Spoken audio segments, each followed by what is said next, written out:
रूढ़िवाद, मान्यताएं, धार्मिक प्रचलन, इनका फर्क करना आसान नहीं होता, क्योंकि जो समझा नहीं जा सकता उसे पूजना शुरू से हमारी फितरत में है। कुछ मान्यताएं, कुछ विश्वास सही होते हैं, कुछ गलत, और कुछ सही होकर भी गलत। ऐसे में धार्मिक मान्यताएं बहुत काम आती हैं, खासकर तब जब किसी बहाने से परिवार के अनचाहे सदस्यों को बाहर किया जा सके। क्योंकि ईश्वर की मर्जी शामिल हो तो ना ही दुख होता है, ना ही कोई पछतावा। जो आप अभी देखेंगे वो अंधविश्वास के नाम पर मानव अधिकारों के हनन का नंगा रूप है।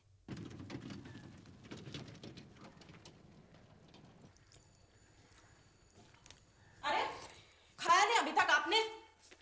बहू, तुम जानती हो ये चावल मैं नहीं खा सकता। फिर क्यों? आप नहीं खा सकते तो क्या हम भी खाना छोड़ दें? जो है वो चुपचाप खाइए, नहीं तो अंदर जाकर अपने महल में सो जाइए। अर्षद बेटा, आते समय वो बारीक चावल लाने वाले थे मेरे लिए, वो मिले नहीं क्या? 25 रुपए किलो हो गए हैं वो चावल आपके। पैसा टपक नहीं रहा है हमारे घर में। अब्बा, अब जब तक कुछ नहीं होता तब तक इसी से काम। बस बेटा, यही तो है मेरा, और मेरी कोई जरूरतें नहीं, कोई फरमाइश भी नहीं है। मैं नहीं कहता, मगर इससे पेट में तकलीफ होती है। इस चावल खाने के बाद दर्द होता है, इतना कि सह नहीं जाता बेटा। अब्बा मैं जानता हूँ, पर हर 5-10 दिन बाद आप इस तरह कर। सीधी तरह क्यों नहीं कहते कि हमसे नहीं होता? खाने को मिल जाता है वही बहुत है, नहीं चाहिए तो भाड़ में जाए। ये रोज रोज की चिक चिक से तो मैं तंग आ गई हूँ। मदीना, कुछ बोलने से पहले सोचते क्यों नहीं? कब तक सोचती रहूं? उन्हें नहीं सोचना चाहिए? उठ के तो ऐसे चले गए जैसे बड़ी तौहीन कर दी गरीबों ने। कम से कम उनका सामने चुप रहो। ये मेरा घर भी है, मैं जो चाहे कहूंगी करूंगी। जाके अपने बाप से पूछो, वो इस घर को अपना समझते हैं क्या? खाने में ये भी चाहिए वो भी चाहिए, जो भी हो कभी शुक्र नहीं होता, सिर्फ कमियां दिखती हैं। काम कह दूं तो ठीक से करने में मौत आती है, और कुछ कह दूं तो मैं कमी नहीं हो जाती हूँ।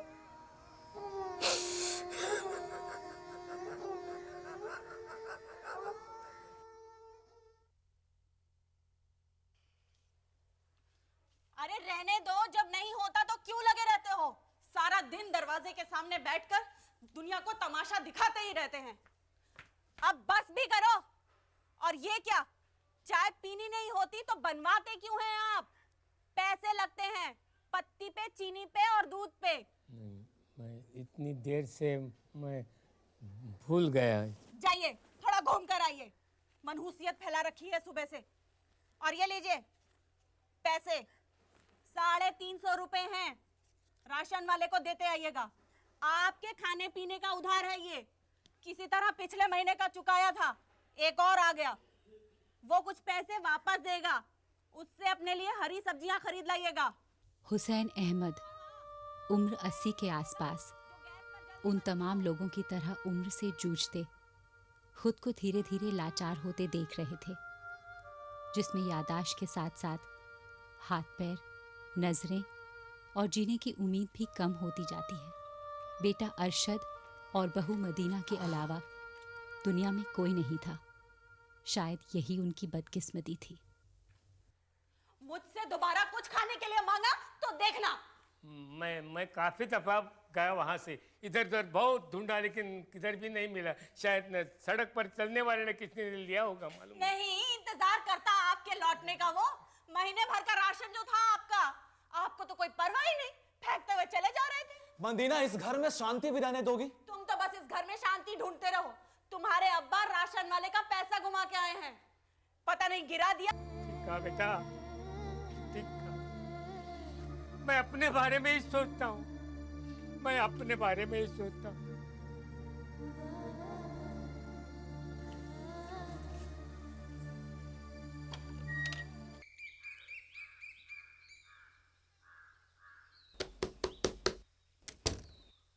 क्या हुआ मदीना बहन, अब्बा इतने परेशान क्यों लग रहे हैं? इनकी उम्र हो गई है, दिमाग कमजोर होता जा रहा है।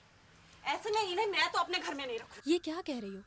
अचानक कैसे अजीब से हो गए, ऐसे पागलपन में कुछ कर लिया तो ना बना। अब तुम भी तुमने कुछ ना कुछ कहती रहती हो। तुम चुप रहो तो सब ठीक हो जाएगा। हाँ हाँ, सारी गलती तो मेरी ही है। कम खिदमत की है तुम्हारे बाप की मैंने। आखिर में मुझे क्या मिला? याद नहीं तुम्हें उस दिन घर के चावल छोड़कर पड़ोसियों से मांग मांग कर खाए थे? तो क्या अब्बा को छोड़ के फेंक दूं? नहीं नहीं अरशद भाई, इसका भी इलाज है। क्या इलाज है? राजावाड़ी दरगाह के बारे में सुना नहीं है क्या आपने? दरगाह? हाँ हाँ, ये पीर बाबा की दरगाह है। यहाँ पर किसी को भी दिमागी परेशानी या दिमागी कमजोरी हो तो इस दरगाह पर सिर नवाजते ही ठीक हो जाती है। अगर आप चाहें तो मरीज को वहीं पर रख सकते हैं। ठहरने का भी अच्छा इंतजाम है और कुछ ही दिनों में बाबा की रहमत से ठीक ही हो जाएंगे। फिर आप घर पर भी ले आ सकते हैं। दक्षिण भारत में चेन्नई के पास एक पागल पर नजर होती है। कोई ऐसी वैसी जगह रखवाना भी तो ठीक नहीं है ना। मैं आपको ऐसी जगह ले जाऊंगा जहां बाबा की खास रहमत है, जहां का पानी मरीजों को फौरन असर दिखाता है, फटाक से ठीक हो जाते हैं वो। जो भी पागल खाना हो महंगा नहीं होना चाहिए। अरे तौबा कीजिए बहन, बाबा के नाम पर ही तो सब कुछ होता है। कुछ गलत थोड़ी ना मांगेंगे आपसे। सब पाक तरीके से होता है। अब अब्बा को जो भी तकलीफ हो बस उसे मेरे ससुर हैं वो। जी जो भी हो, है तो दिमागी तौर पर कमजोर ना। सही जगह ले जाऊंगा आपको जहां बाबा की रहमत से बिल्कुल फर्स्ट क्लास हो जाएंगे वो। आप बस मरीज को ले आइए और चिंता करना छोड़ दीजिए। सब बाबा के नाम पर छोड़ दीजिए। पूरा दिन बीत जाता है लेकिन सब्जी का ढेर कभी खत्म नहीं होता। तो साली काय को करती है नौकरी? किसी लाट साहब के यहाँ भरना। मैं तुम्हारी तरह हरामखोर नहीं हूँ। साला मस्ती करता है और मोटा पगार लेता है। घर पैसा भेजना पड़ता है मेरे को। कामचोर साला। ये साली कामचोर तू हैगी। मैं सुबह 5 बजे काम शुरू करता हूँ, अगले दिन 5 बजे तक करता हूँ और साला काम जब खत्म होता है तो दोबारा शुरू हो जाता है। रहने दे। अच्छा ठीक है, चल आज के बाद मैं सब्जी काटेगा, मैं सब्जी बनाएगा, ठीक है? और तू साली 20-30 लोगों का पखाना साफ कर, उनका कपड़ा बदल और साला 100 बर्तन साफ कर तो तेरे होश ठिकाने आ जाएंगे। बस बस ज्यादा मुंह मत खोल। हाँ तेरे को क्या है, तेरे को तो पैसा ज्यादा मिलता है ना, और ऊपर से हाँ हाँ हाँ। चल ना, तेरा दिमाग मत खराब कर, चल। आ मिथु, आ बेटा आ जा, आ बैठ तो बैठ। साली तेरे को कितनी बार बोला वो आग से डरता है, काय को बिठाती? ए जा रे जा, ए जा बेटा जा, खेल जा, जा ये ले। बार बार दरगाह आना जिनके लिए आसान नहीं था, वो लोग अपने परिवार के मानसिक रूप से असंतुलित व्यक्ति को अक्सर इन्हीं पागल खानों में छोड़ जाया करते थे, सिर्फ ये मानकर अपनी जिम्मेदारी से हाथ छटक लेते कि वहाँ किसी पीर फकीर के नाम पर उनकी निजी मुसीबतों को कोई ईमानदारी से संभाल लेगा। ऐसे ही उन दर्जनों पागल खानों में से एक था अहमदी असाइलम। आप बिल्कुल सही जगह आए हैं। यहाँ दवा से नहीं दुआओं से तकलीफें दूर की जाती हैं। आप इसे अस्पताल मत समझिएगा। आपके अब्बा का पूरा ख्याल रखा जाएगा, बिल्कुल घर की तरह। बेफिक्र रहें आप। जी सच कहें तो हमें दरगाह बाबा पे बेहद यकीन है। अब तो हम इन्हें यहाँ से तभी ले जाएंगे जब पीर बाबा इन्हें बिल्कुल ठीक कर देंगे। जी बिल्कुल ठीक हो जाएंगे। दरगाह की यही खास बात है कि यहाँ के बाबा को अगर किसी मरीज का चेहरा सपने में दिखाई दे तो इस कदर ठीक हो जाता है कि कोई बोल ही नहीं सकता कि वो कभी पागल था। बस मन में आप भरोसा रखिए। हमने बहुत सुना यहाँ की दरगाह के बारे में। कम से कम कितने दिन और रहना होगा अब्बा को?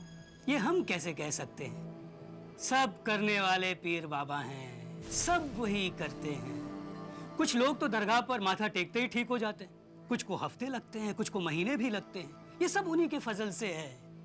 हम तो सिर्फ उनके मरीजों को यहाँ रखते हैं और दोनों वक्त उनके ऊपर पाक पानी छिड़कते हैं। ये खर्चा कितना होगा?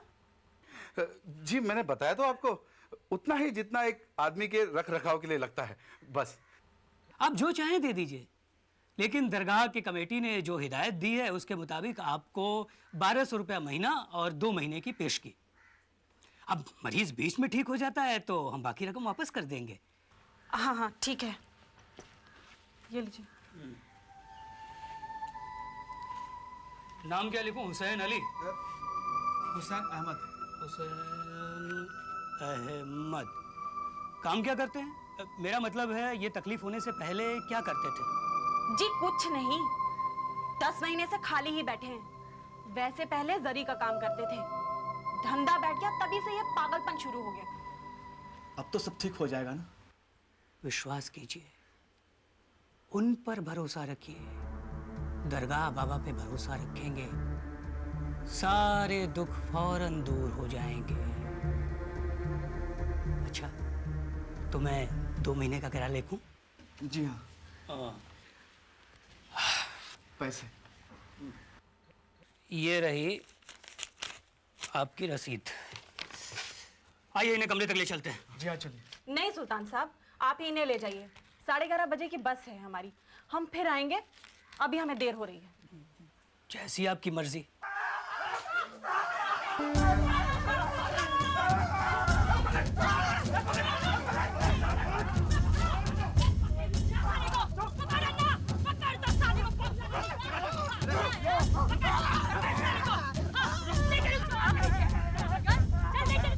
बार बार कहा है कि इसका ताला बदल दो। समझता क्या है मैं आपको लेके जाऊं? ले जाओ, 716 के साथ बांध दे इसको। इन्हें चेन से बांध कर रखना पड़ता है।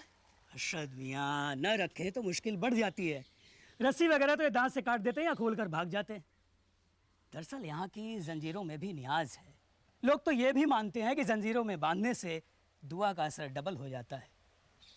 आइए हुसैन मियाँ, आपको अपनी जगह पे ले चले। आइए आइए, समझ गए, आराम से।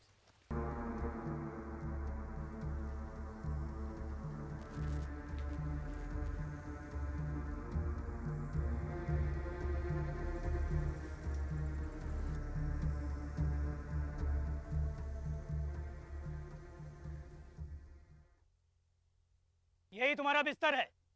खाने की थाली और गिलास बाद में देंगे। दूसरे मरीजों के पास जाना नहीं। और उनकी तरफ देखना भी नहीं।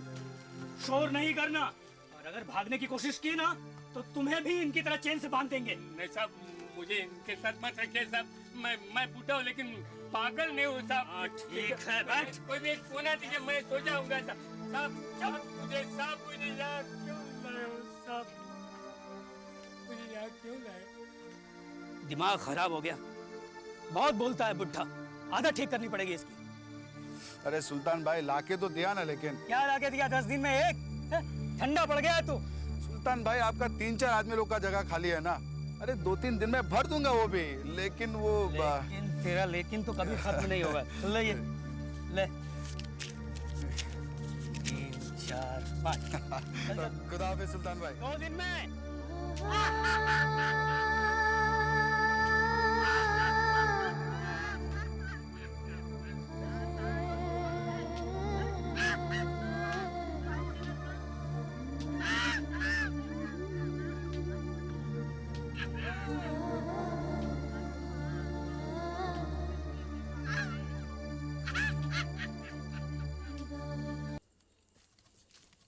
उठ उठ उठ, खाना खा ले, उठ।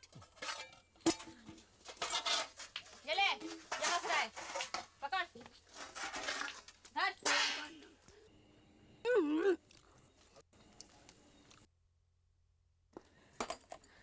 ले बे।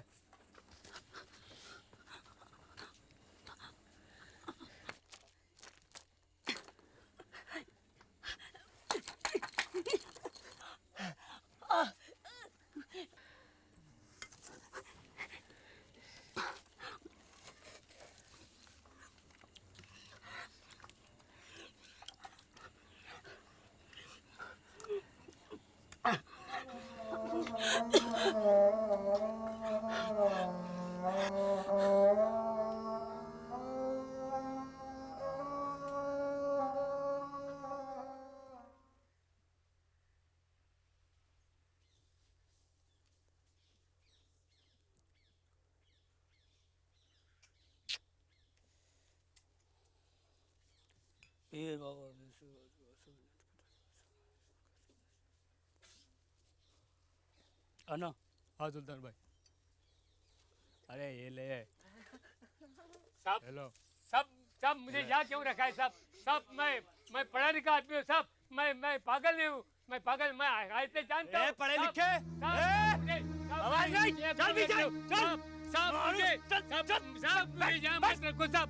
बस यही होता था इलाज के नाम पर।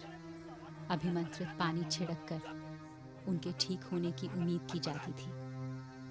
ये सब असहाय लोग जो अपने ही घर वालों के फेंके हुए थे, सब बातों से अनजान उन जंजीरों में बंधे दिन गुजार रहे थे। लेकिन लोहे की जंजीरों से ज्यादा बुरी तरह वो बंधे थे अंधविश्वास की जंजीरों से। जो एक बार किसी को जकड़ ले तो कभी छूटा नहीं जा सकता है। ये साला क्या घूर रहा है मेरे को? खाएगा? मैं ऐसे देखते जैसे सर्कस देखने आ गए हूँ। गर्म पानी है, दूर रही हो इससे, मर जाएगा नहीं तो। साला ठीक है।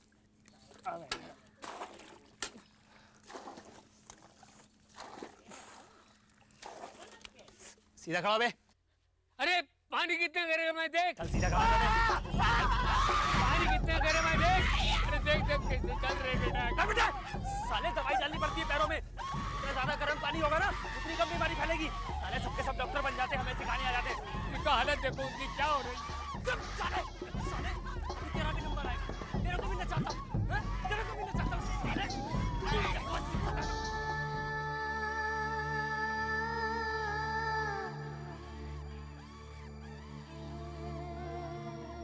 याद कर जरा, याद कर।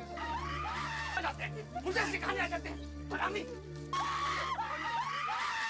ए मुझे क्या किया तू? क्या किया तू? क्या किया ये? तेरे को अन्ना से डर नहीं लगता?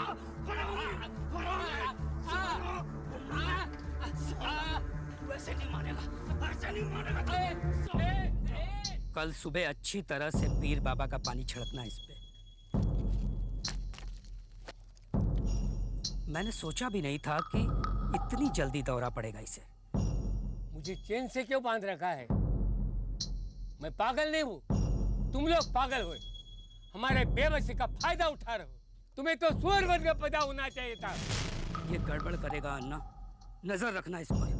न माने तो डंडा लगाना इस साले को। इसे हर वक्त चेन से बांध कर रखना। इस चेन से कहीं भाग कर नहीं जा सकता ये, समझा? हाँ सुल्तान भाई।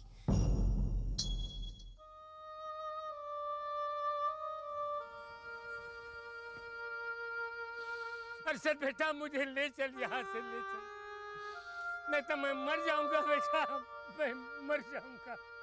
मदद के लिए चीखते लोगों को बहुत कम लोग सुनते हैं। अक्सर जब बहुत देर हो जाती है तब शायद किसी की आंखें खुलती हैं, किसी की अंतरात्मा जागती है। इसी तरह चेन्नई के इस गैर सरकारी पागलखाने में लोग चीखते रहे, कुछ मदद के लिए, कुछ सिर्फ इसलिए क्योंकि आदत हो चुकी थी, और कुछ इसलिए क्योंकि सिर्फ चीख कर ही वो अपनी बात कह सकते थे। वो जंजीरें जो उन्हें अपनी जगह बांधे रखती थी, उनसे छूटना बहुत मुश्किल था। वो जंजीरें हम जैसे लोगों की बेपरवाही और अंधेपन का नतीजा थी, पर इन लोगों को मुक्ति मिली। 6 अगस्त सन 1। मौत हर रोज़ की तरह नहीं आई। इस बार खुद तरस खाकर उन्हें हमेशा के लिए रिहा करने के लिए आई थी।